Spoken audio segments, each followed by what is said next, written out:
Hi everyone, it's Elaine Guinn. Welcome to this episode of In Your Neighborhood. Today I am with William Morris at Indiana Legal Services. And William is someone who's been very inspiring to me and because of his personal story and his commitment to our community.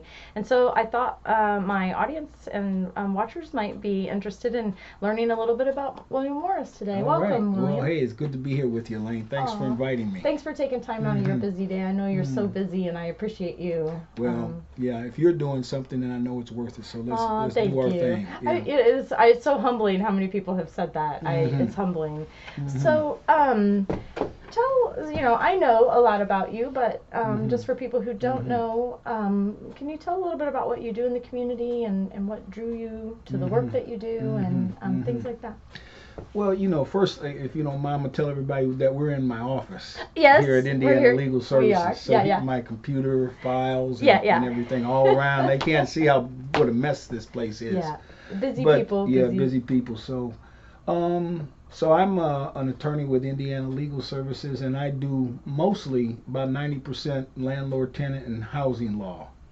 I'm from Indiana. I was born in Terre Haute many years ago, and I think part of my story is that I was adopted. I was a foster child, and then went off and was adopted by a family in South Bend, and my life moved on. And then about 13 years ago, I was able to meet my birth mother, and she lived here in Bloomington, and she was very sick and about to die at that time. So I came back to help take care of her because I promised her she wouldn't die alone. She never had any more children or anything.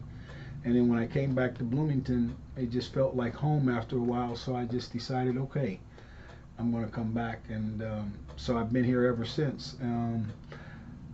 I enjoyed doing the work with legal services because I think this kind of work has always been in my heart to work with folks that don't have the same advantages that I've had. Um, and a lot of folks that have not had a chance to have parents who say, we're going to be sure you get a good education, or Mm-hmm. we're going to be sure you learn how to manage your money, or we're going to be sure that you know how to take care of things or network, or all of these things that I think are very easy to take for granted, these skills that we can have, that many of us have, that how we solve problems, and do we have dentists and lawyers, or how do we resolve the conflicts that are inevitable in life? So many people don't know how to do that and don't have the means to do that. So at Legal Services, we help people with housing, with family law, consumer law, a lot of areas of law where people get beat up on and Mm-hmm. bullied. And so we try to help folks. And I think just my whole life I've been drawn to doing that kind of work. And working here at Legal Services was a very comfortable fit. Mm-hmm. So I've been here now 5 years. Yeah. hmm Yeah, and you're very good at it, and so many people know you. Mm. Mm. Not just from your role here, but that kind of segues into your other volunteer hmm job in the hmm community. hmm And can you tell a little bit about your radio show and Yeah, um, yeah, and I suppose it does overlap somehow, but mhm. I have to get this factually straight. That's Sure. not a volunteer job. They pay me to Oh, do nice. Well, I thought you started out as a that. Well, I volunteer. did at Okay. WFHB. Okay, okay. I was a volunteer there for 5 years, but Mhm. then when they offered me a job at WFIU with the Soul Kitchen and the work we've been doing there for 3 years, Mhm. they gave me a little bit of money. So Nice, yeah, nice. nice is right. Every other week that check comes in. It's nice because Yeah. I would do it for free.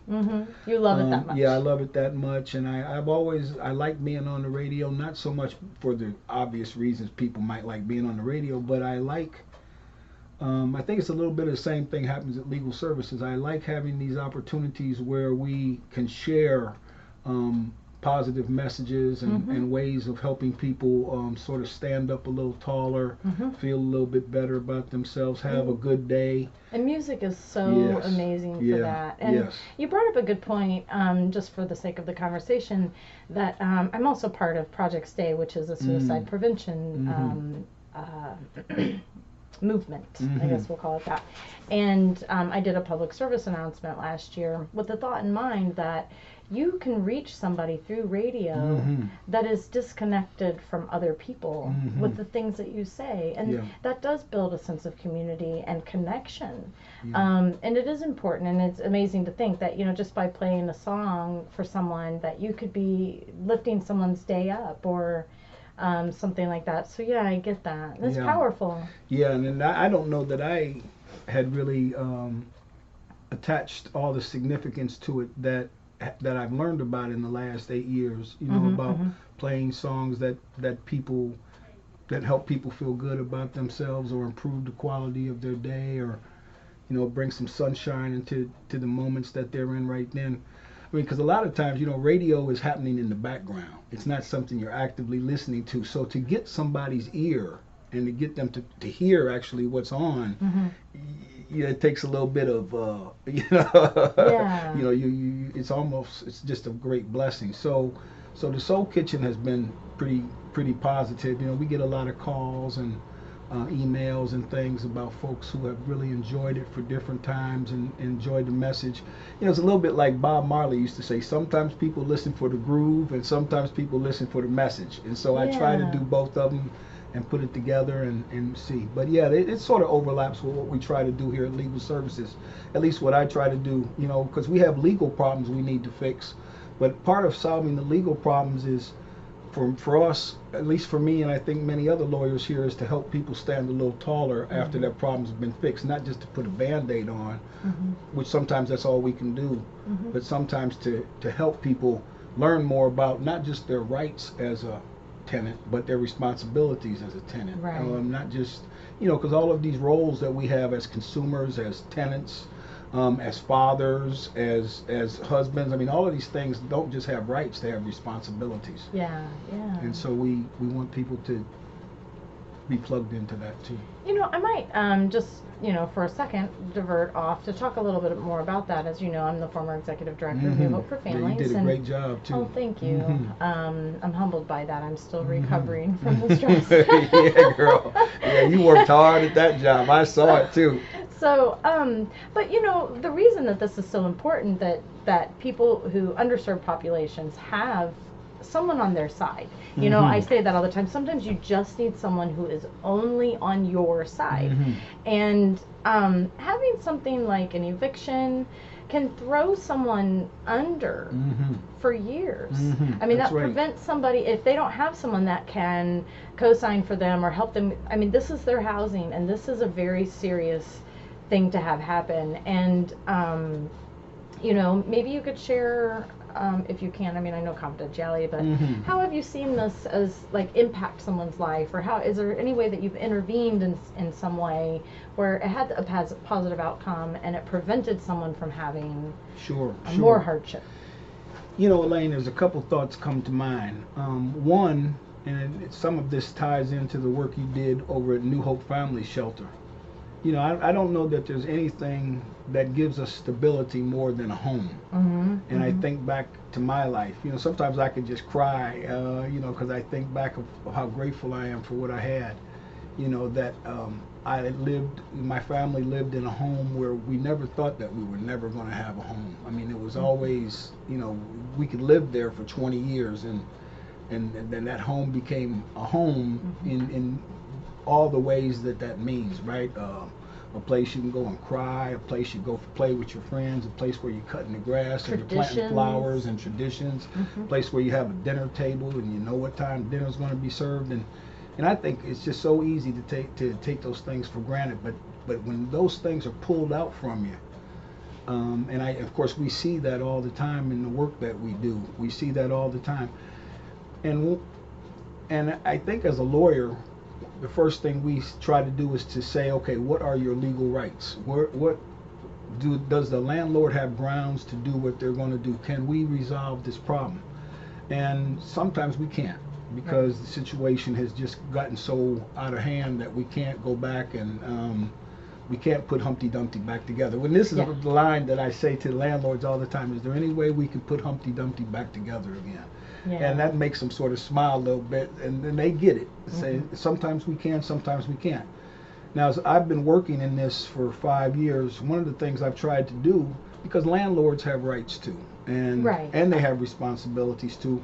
But I've gotten to know a lot of landlords, and you see on that wall in the middle column, as under Bloomington That Housing section. Authority, yeah, Uh-huh, there's a lot of landlords there. Yeah. And so I've had a chance to get to know landlords, and I think they understand that while I am representing the client and I'm totally on their side, I do recognize that we have to create a relationship that works, and I respect them. For fairness. Yes, and for fairness. So as we try to mediate or resolve a problem, the landlord's not feeling like I'm trying to just bully them at the same time. And so what's happened is that through the years, I've been able to create relationships with landlords. And many times, when I have a client who has to move from one place, just on the basis of the trust that the landlord and I have created over the years, I can go ahead and refer that person to another landlord, and the landlord will take them in. Nice. And this is, so one, we solved the legal problem, and two, we continue to give them, where we're able to provide a home situation where they can go to.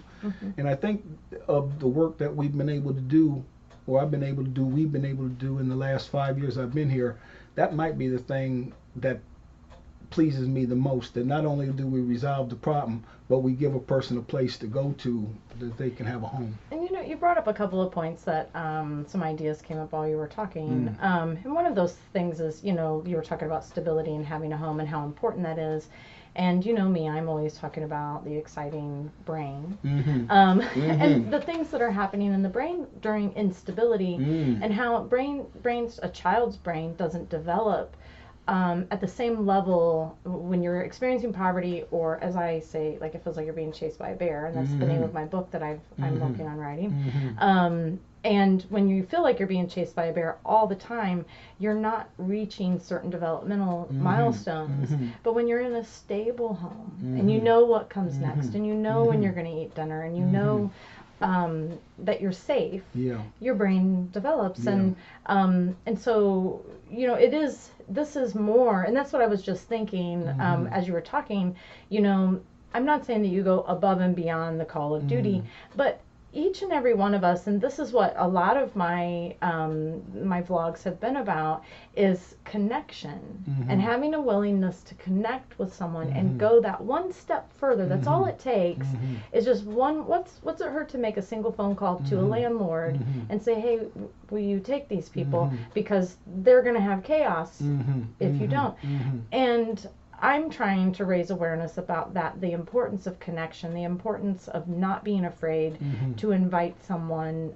This morning, I literally just had this happen. This woman had been dropped. She was in the hospital, has cirrhosis of the liver, and she was just released, and she's walking, shaking, about sweating, about ready to pass out, and she falls onto my car, and she's like, can you please give me a ride? And I'm, of course, I'm going that way anyway. And to me, that's one of those, a divine intervention sometimes. But I could have said, no, sorry, I'm busy, I don't have time. You couldn't do that. And I would have to say, let me call someone to help you, or I wouldn't have just left her hanging. Honestly, I don't know. I would have said, I'm going to be late, because this woman was in crisis. But I think that with balance, it's just taking that one more step and saying yes. Now, you can't say yes all the time, because I think when, I know you went through some health crisis a few years ago, and I've gone through a health crisis, my body was saying no. Yeah, that's right. And after the body says no, it's time to take care of yourself. But I just admire that about you and all of Indiana Legal Services here in Bloomington, because every attorney that I've met here is one of those people that just do that one more step. Yes, but it's like oh so well, is that you do have to have boundaries, but you got to stop at some point, because you just cannot. There's nothing you can do. Yep. And so and recognizing that moment, like, gosh, there's not anything else I can do in this situation. And so sometimes my supervisors here have said, William, you can't be social worker, you're a lawyer. And so I have to, that's one thing. I have to redirect and go back, because sometimes I've found myself in situations where I've tried to be the social worker, and it just takes so much energy. And then there's 5, 6, 10 people I didn't help. Right. And this idea Finding that balance. yeah, this idea that there's a limitation on time is Mm-hmm. really important when you're in this kind of work, and you know that Yes, too. you have to have boundaries around your time. And Yeah, that's also, right. I learned a whole lot about compassion fatigue, which was Hmm. a word that I had not, or term that I had not heard before. I About think 2 you were years the one ago. that told me. I was going to say, about 2 years ago, and I realized that I had compassion fatigue Yeah. because the same part of your brain, when you see someone in crisis, animals do this too. That's how a cat knows when you're not feeling well. There's a part of our brain that lights up and says, I need to help you, I need to love you, I need to care about you, I need empathy for you.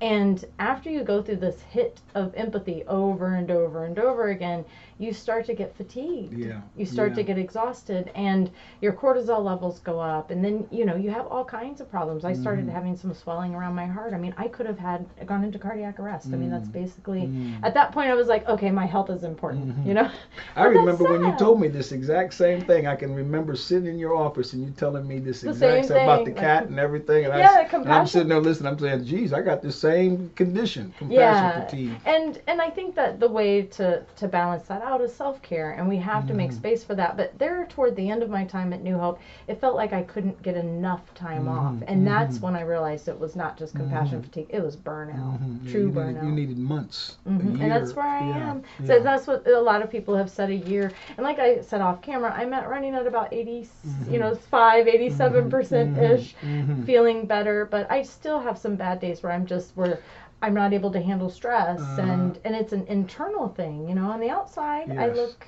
smiley and Yes. happy, Yeah. but on the inside, sometimes I'm just feeling drained and fatigued, and I need rest. And Captain Kirk used to say about Mr. Spock, Spock, I'd rather have 85% of you than 100% of anybody else. And I That's think the rest funny. of the world is probably thinking that about you. We're very happy to have 85% of you. That's I'm Spock. Yeah. That's awesome. Yeah. That's the coolest thing I got out of that whole thing was I'm Spock. He called me Spock. That's too much. That's pretty funny. But yeah, in this work, and I'm sure, I mean, I've never gone through that, but I'm sure in social work education, they have to really include in that to tell people that have that particular characteristic that they're going to really step out to try to help people who are in crisis. See, and my background was in teaching, and they do touch on some of this a little bit, but not enough. And that's why I'm writing the book that I am, is because I want to reach those people like me who, we are givers, but also doers, and that we can get fatigued from that, and we need to raise more awareness about that and about what's happening in the brain and what we can do. And here at Legal Services, I mean, we have a thing called our work manual, and the work manual has guidelines and rules of when you need to stop helping people. Yeah. And I think when I first came to Legal Services, I saw those rules and guidelines as You're like, restrictions on what you could on do. my ability, what I could do. Yeah. And it's taken me a few years to realize that these restrictions are protecting me. Yes. And so as I've learned those things, the truth is I have been able to help more people, at least in terms of getting advice. And Yes. and we still do the extra work of finding a landlord or putting together some people from church and physically helping somebody move and get out of harm's way, but not to the extent that I used to. I used to be really out there, and I was can't too do it in the anymore. early days, and and there were a couple of people. I'm thinking of one person in particular that we kind of partnered with, and that person is still housed, which is amazing, and I'm just so proud. But, It's like the movie Silence of the Lamb. And when the woman's doing the work she does, Jodie Foster, because she's trying to quiet this lamb that she had from. And that's so interesting that you bring that up, because in the when my time with New Hope started to come to an end, my dad was placed in a nursing home, and we all are trying to fix our own stuff. I mean, and that's a social work thing. They do touch on that everybody's coming into this line of work with their own wound that they're trying to heal, and it's so apparent that I was trying to fix this wound, this thing I couldn't fix with my own dad. And here I am now. He's in a nursing home and safe, and I'm sleeping good at night. Good for you. When you have something like that, or when you love somebody that is experiencing, whether it's rough sleeping homelessness or couch surfing homelessness or living in a shed homelessness, there is this constant pain. Mm-hmm. It's this constant worry. Mm-hmm. It's like quiet, and you don't even realize that it's there and it's that it's always happening. operating in your mind. Yes, Mm-hmm. until my dad got into the nursing home. That I slept the first 3 nights he was there like a baby, and I didn't realize how much that was impacting me. So we are, us givers, a lot of times we are trying to fix our own stuff, But yeah. It's interesting. I think a little bit about just segueing a little back to the radio show.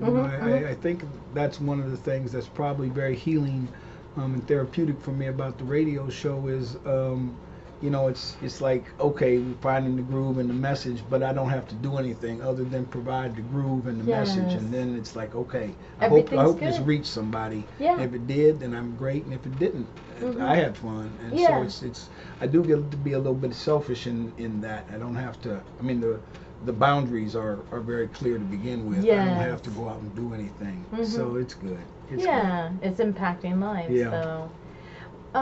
So what do you love about Bloomington? What's your favorite thing? Well, the things that I have come to love about Bloomington is I love that we're in an education community because there's always a lot of speakers and things and interesting things to go to. One of the things, of course, is I'm associated with my fiance Sarah, and Sarah's a professor at IU, so I get, she puts me in touch with a lot of different people and professors and things that they do, and I love that. But I love about Bloomington people like you and Forrest and Marcy and William Hosea, and there's a lot of tons of people that are just so really genuinely nice. And I think there's just something about being in Southern Indiana. Something about Southern Indiana that's just yes ma'am, no ma'am, and politeness, and I'm a person from the Midwest. And I like just being here. I was just talking to Kevin Bruce. I interviewed him on Monday, and we were talking about, I heard someone give a talk, and they said anything north of Indianapolis is Michigan, and anything south of Indianapolis is Kentucky.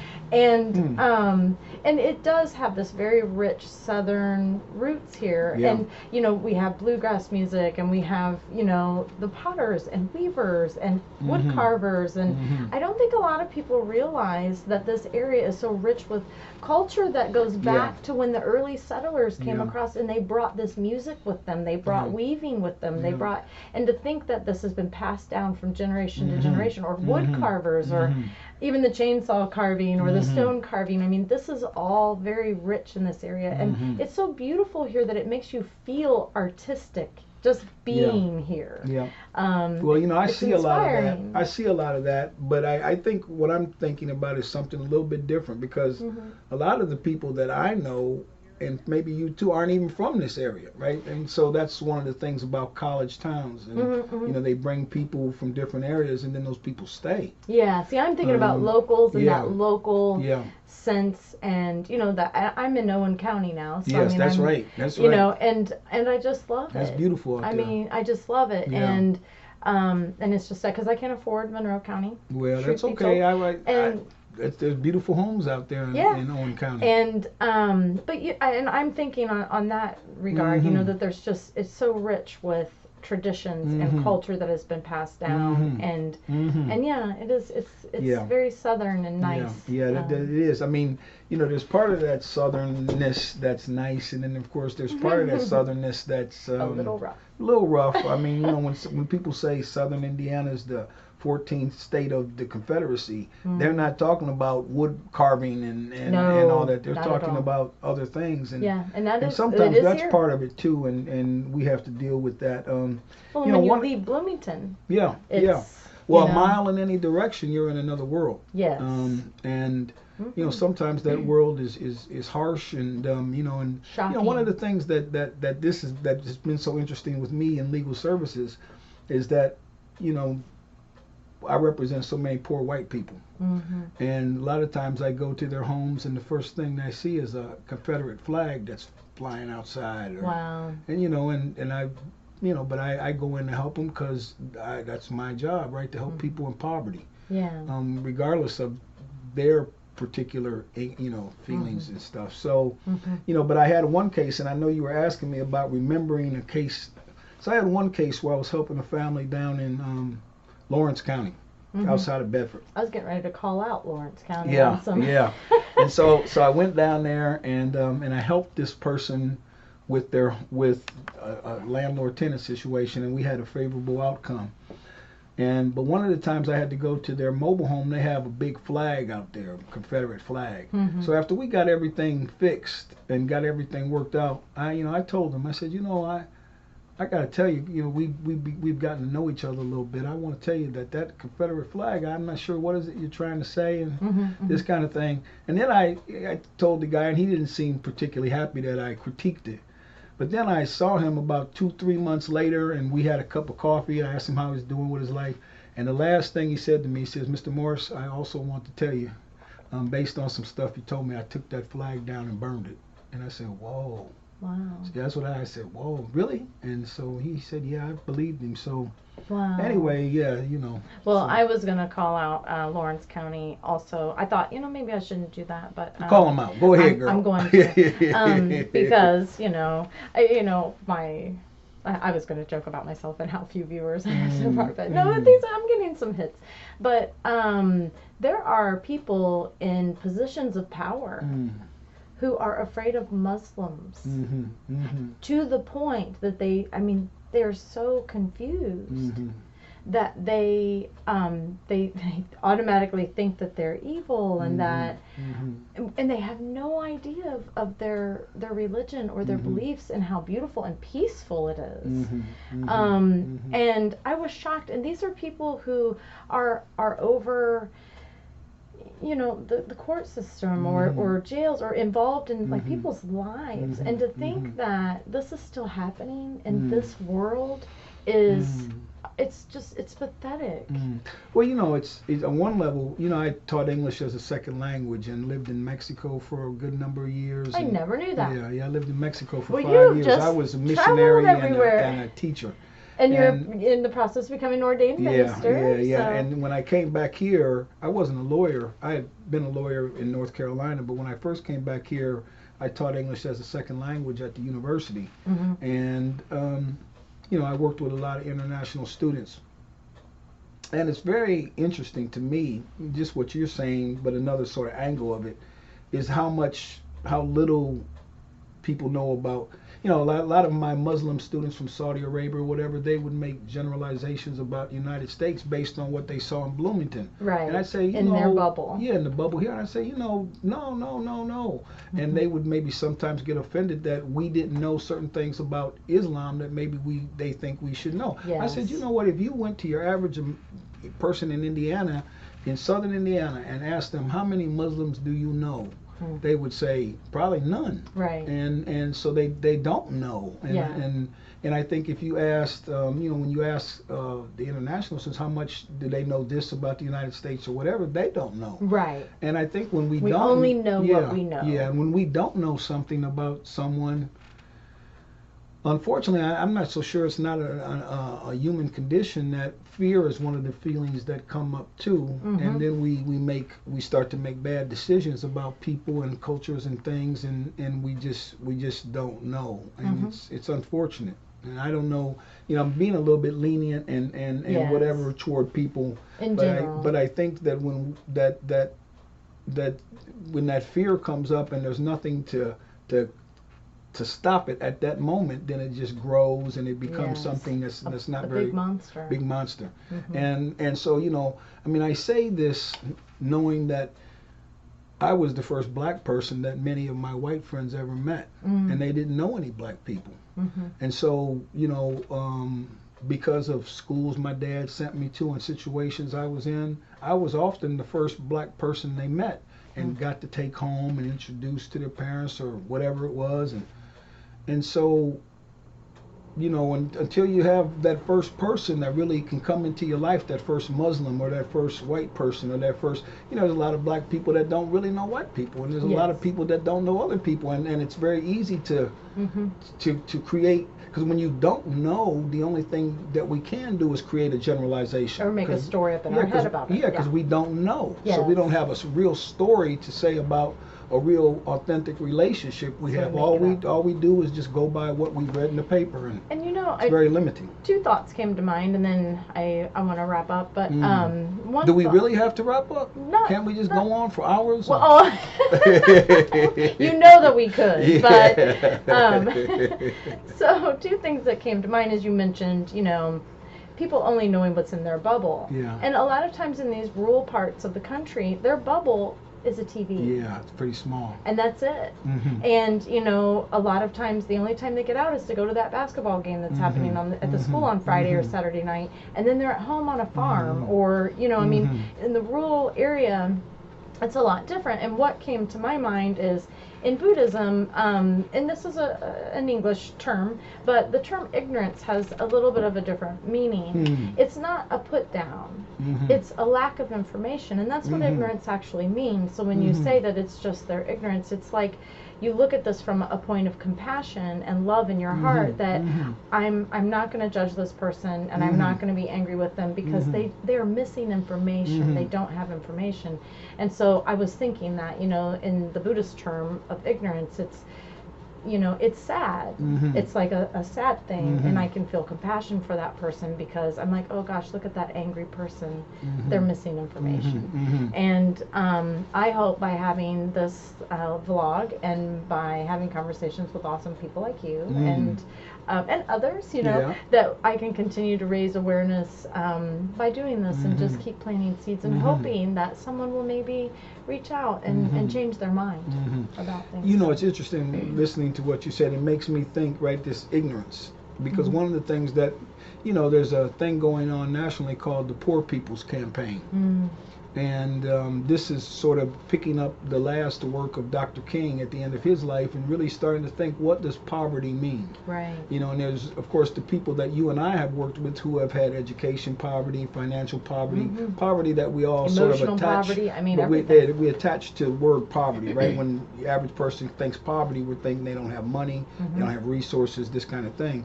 But I think, when you're talking about the Buddhist meaning of the word ignorance, we're talking about another kind of poverty, right? They don't have poverty of, there's a poverty of relationship. Yeah. There's a poverty of being able to process a thought based on some kind of multicultural bridge you need to cross. And there's just all kinds of poverty. And, and I'm sure, I have areas of poverty in my life. And anyway, I'm just, That's a really good think point. of that as just all these different ways, these different aspects of poverty and what we're trying to do when we're trying to work through that together. And that's what gives us really, I think, the strongest motivation to continue to work on it together through all the different organizations that we have locally and agencies, work on it together. Not just really, I think another thing Bob Marley would say is you got to get to the root, right? The root of the tree and figure out how do we handle all these different areas of poverty. So that's all. Yeah, and that's a perfect ending point because I in just about every vlog encourage people to get out in their community. I often say, saying something must be done or I must do something is much better than saying something must be done.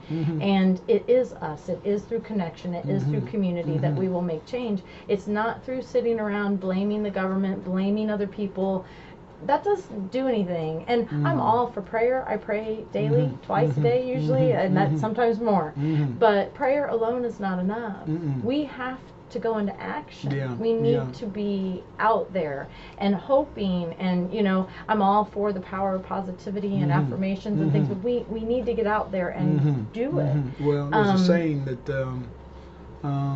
prayer without works is empty. Yeah, it is. And that's a favorite because we need to get out there and be involved in our communities. So, and that's been a theme in all of these. And what's interesting about that is not only do we need to do that, but the community needs us. Yes. I think that's one thing that people don't really don't get their head around or their mind around is that the community needs them. And there could be somebody right next door that is alone and by themselves and they're sick and we need to change that. And one seed at a time. Yeah, that's right. One situation at a time. Well, thank you so much for letting me interview you today. And, it was great. Always good to see you.